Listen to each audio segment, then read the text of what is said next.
아이 키우다 보면요. 어린이집이나 유치원 고르는 순간이 옵니다. 이때 부모들이 굉장히 비슷한 선택을 해요. 친한 엄마가 거기 보낸대요.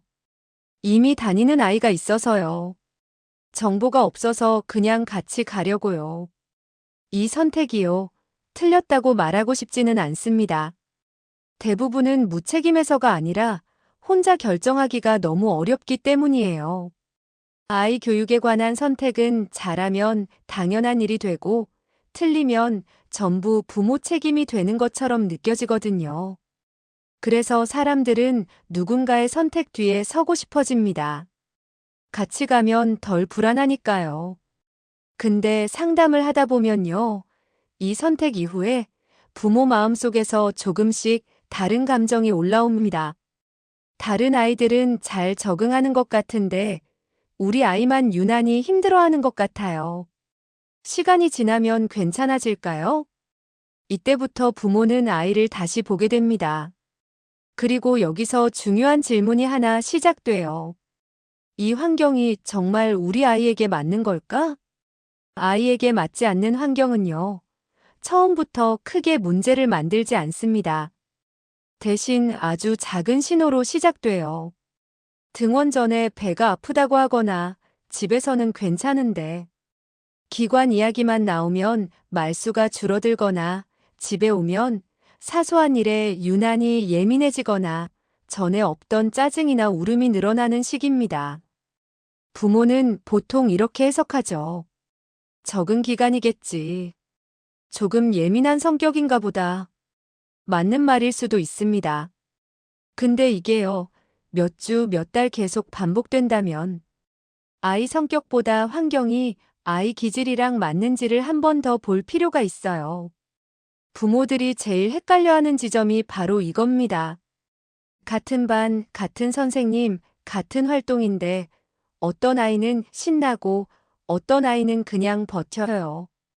그래서 이런 생각이 들죠. 저 아이는 잘하는데 왜 우리 아이만 근데 상담에서는 이걸 능력 차이라고 보지 않습니다. 아이마다 환경을 받아들이는 방식이 다르기 때문이에요. 부모들은 시설이나 커리큘럼, 평판부터 봅니다. 물론 중요해요. 근데 그보다 먼저 봐야 할 게 하나 있습니다. 아이의 기질과 속도입니다. 새로운 자극을 좋아하는지, 익숙해질 시간이 필요한지, 말이 많은지, 관찰형인지, 관계에서 먼저 다가가는지 기다리는지, 이런 기본적인 반응 방식이에요. 환경은요, 이 기질을 키워주기도 하고 반대로 계속 긴장시키기도 합니다. 아이에게 맞는 환경은 잘해지는 곳이 아닙니다. 실력은 늘었어요. 배우는 건 많아요. 근데 아이 얼굴을 보면 점점 지쳐 있어요. 이때 중요한 질문은 하나입니다. 이 환경이 아이를 성장시키는지 아니면 계속 견디게 만드는지. 아이에게 맞는 환경은 늘 즐겁기만 한 곳은 아닙니다. 하지만 차이가 있어요. 힘들어도 회복이 됩니다. 집에 와서 다시 웃고 다음날 다시 갈 힘이 남아요.